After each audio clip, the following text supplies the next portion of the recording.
अटल जी कहते थे साहित्यकार को अपने प्रति सच्चा होना चाहिए, उसे समाज के लिए अपने दायित्व का सही अर्थों में निर्वाह करना चाहिए।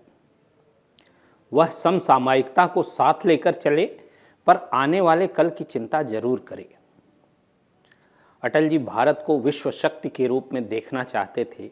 एक जगह वे कहते हैं, मैं चाहता हूं कि भारत एक महान शक्ति बने, शक्तिशाली बने, संसार के राष्ट्रों में प्रथम पंक्ति में आए। अब उन्हीं के शब्दों में देखिए, स्वप्न देखा था कभी जो आज हर धड़कन में है, एक नया भारत बनाने का इरादा मन में है, एक नया भारत की जिसमें एक नया विश्वास हो, एक नया उल्लास हो जहां सम्मान हर एक जाति हर एक धर्म का, सब समर्पित हो जिसे वह लक्ष्य जिसके पास हो, एक नया अभिमान अपने देश में जन जन में है, एक नया भारत बनाने का इरादा मन में है। भूख जो जड़ से मिटा दे वह उगाना है हमें, प्यास ना बाकी रहे वह जल बनाना है हमें, जो प्रगति से जोड़ दे ऐसी सड़क चाहिए, देश सारा गा सके वह गीत गाना है हमें, एक नया संगीत देखो आज कण कण में है, एक नया भारत बनाने का इरादा मन में है। वाणी प्रकाशन से प्रकाशित डॉक्टर सौरभ मालवीय की पुस्तक राष्ट्रवादी पत्रकारिता के शिखर पुरुष अटल बिहारी वाजपेयी में एक जगह अटल जी ने कहा, उनको उद्धृत करते हुए सौरभ जी लिखते हैं, मेरे पिता पंडित कृष्ण बिहारी वाजपेयी ग्वालियर रियासत के प्रसिद्ध कवि थे। वे ब्रज और खड़ी बोली में काव्य लेखन करते थे। उनकी कविता ईश्वर प्रार्थना विद्यालयों में प्रातः सामूहिक रूप में गाई जाती थी। पिताजी की देखा देखी मैंने भी तुकबंदी करनी शुरू कर दी और कवि सम्मेलनों में जाने लगा। लोगों द्वारा प्रशंसा मिली, प्रशंसा ने उत्साह बढ़ाया। बात 1942 की है। लखनऊ के कालीचरण कॉलेज में अटल जी को परम पूज्य गुरु जी के समक्ष एक कविता सुनाने का सुअवसर प्राप्त हुआ। उन्होंने जो कविता पढ़ी उसे बहुत पसंद किया गया। उस कविता की पंक्तियां इस प्रकार थी, मैं शंकर का वह क्रोधा नल कर सकता जगती छार छार, डमरू की वह प्रलय ध्वनि हूँ जिसमें नाचता भीषण संहार, रणचंडी की अतृप्त प्यास मैं दुर्गा का उन्मत्त हास, मैं यम की प्रलयंकर पुकार जलते मरघट का धुआंधार, फिर अंतरतम की ज्वाला से जगती में आग लगा दूं मैं, यदि धधक उठे जल थल अंबर जड़ चेतन तो कैसा विस्मय, हिंदू तन मन हिंदू जीवन रग रग मेरा हिंदू परिचय। ये कविता उस समय उन्होंने पढ़ी थी। कविता लंबी है लेकिन उसकी कुछ पंक्तियां ये थी। अटल जी का मानना था कि कविता और राजनीति साथ साथ नहीं चल सकते। ऐसी राजनीति जिसमें प्रतिदिन भाषण देना जरूरी है और भाषण भी ऐसा जो श्रोताओं को प्रभावित कर सके, तो फिर कविता की एकांत साधना के लिए समय और वातावरण कहाँ मिल पाता है।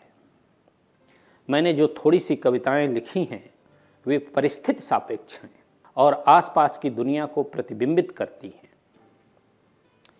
एक जगह जब वे कविता पाठ करते हैं तो कहते हैं कि मैं समझाने के लिए कहना चाहूँगा कि मान लीजिए 1977 में एक राजनीतिक प्रयोग हुआ, जनता पार्टी टूट गई, हमारा दिल टूट गया, तब कब की प्रतिक्रिया है।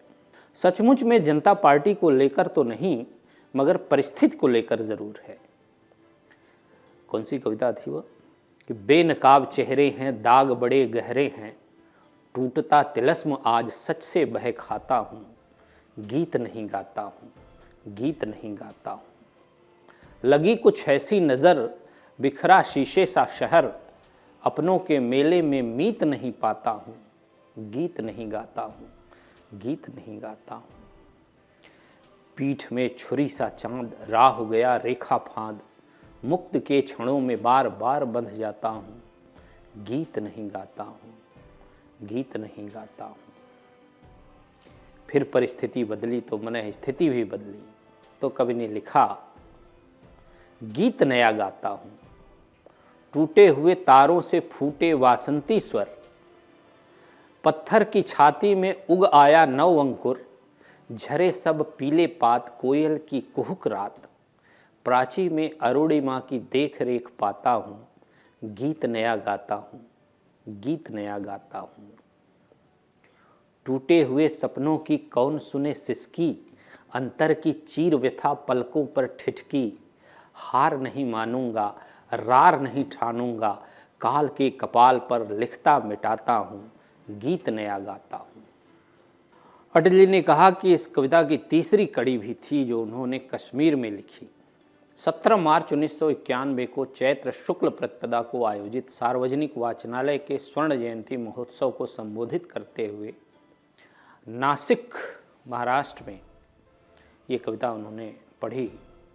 कहते हैं कि तब पता नहीं था कश्मीर का नंदनवन इस तरह से जल जाएगा, लेकिन शायद इसमें उसकी छाया है। सवेरा है मगर पूरब दिशा में घिर रहे बादल, रुई से धुधलके में मील के पत्थर पड़े घायल, ठिठके पाँव ओझल गाँव, जड़ता है न गतिमयता है, स्वयं को दूसरों की दृष्टि से मैं देख पाता हूँ, न मैं चुप हूँ न गाता हूँ, न मैं चुप हूँ न गाता हूँ। कश्मीर की घाटी में चिनार का पेड़ होता है और चीड़ का भी पेड़ होता है। जब बर्फ़ गिरती है तो चिनार में जैसे आग लग जाती है, चिनार झुलस जाता है मगर चीड़ का पेड़ खड़ा रहता है। इसको अटल जी ने कविता में कैसे चित्रित किया। समय की सर्द सांसों ने चिनारों को झुलसा डाला, मगर हिमपात को देती चुनौती एक द्रुममाला। बिखरे नीड़ बेहसी चीड़, आंसू हैं न मुस्काने, हिमानी झील के तट पर अकेला गुनगुनाता हूँ, न मैं चुप हूँ न गाता हूँ, न मैं चुप हूँ न गाता हूँ। 25 दिसंबर 1994 को अपने जन्मदिन के अवसर पर एक कविता लिखी जो उनके पैतृक गांव वटेश्वर से संबंधित है। आओ मन की गांठें खोलें, बाबा की बैठक में बिछी चटाई बाहर रखे खड़ाऊं, मिलने वालों के मन में असमंजस जाऊं या न जाऊं। माथे तिलक आँख पर अनेक, पोथी खुली स्वयं से बोलें, आओ मन की गांठें खोले, आओ मन की गांठें खोले। सरस्वती की देख साधना लक्ष्मी ने संबंध न जोड़ा, मिट्टी ने माथे के चंदन बनने का संकल्प न छोड़ा। नए वर्ष की अगवानी में टुक रुक लें, कुछ ताज़ा हो लें, आओ मन की गांठें खोलें, आओ मन की गांठें खोलें। उर्दू और फारसी के महान शायर मिर्ज़ा गालिब पर 13 दिसंबर 1998 को आयोजित एक समारोह में अटल जी ने उर्दू के महत्व पर प्रकाश डालते हुए कहा, मैं उर्दूदा नहीं हूँ, लेकिन मैंने मिर्ज़ा साहब को पढ़ा है, वे विश्व के महाकवियों में से एक हैं। उर्दू और फारसी में जो कुछ उन्होंने लिखा वह विश्व साहित्य की धरोहर है। खुद अपने बारे में गालिब लिखते हैं, होगा कोई ऐसा भी कि गालिब को न जाने, शायर तो बहुत अच्छा है मगर बदनाम बहुत है। किस बाकपन से अपने को बदनाम करने वालों को निरुत्तर करते हुए उन्होंने अच्छे शायर के रूप में सर्वविदित होने का दावा किया। गालिब मुख्यतः इंसानी रिश्तों के कवि थे। अपने जीवन की सार्थकता और विफलता दोनों के लिए ही वे इश्क को जिम्मेदार मानते थे। उन्हीं का शेर है कि इश्क से तबीयत से जीस्त मजा पाया, दर्द की दवा पाई और दर्द बेदवा पाया। अटल जी कहते हैं कि उन्हें जीवन का आनंद प्रेम से ही मिलता था, जो एक ही साथ उनके सभी दर्दों की दवा भी थी और ऐसा दर्द भी था जिसकी कोई दवा नहीं। कोई पूछ सकता है कि अगर ये दर्द बेदवा है तो फिर इसे पालने की ज़रूरत क्या है?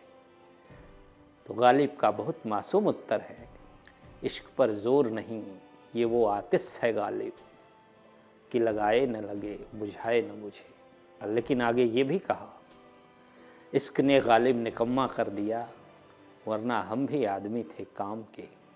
गालिब को लेकर उन्होंने बात कही थी। वे गालिब को उर्दू का महान शायर मानते थे। अटल जी राजनीति में रहते हुए भी साहित्य से जुड़े रहे। उनका मानना था कि राजनीति और साहित्य दोनों ही जीवन के अंग हैं।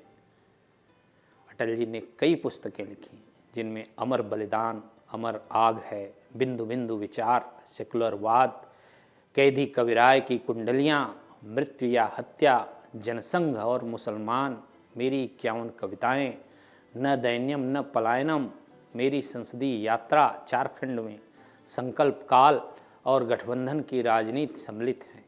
इसके अलावा भी कई और पुस्तकें उन्होंने लिखी हैं। कुछ बातें अटल जी के लिए थी। बहुत बहुत धन्यवाद।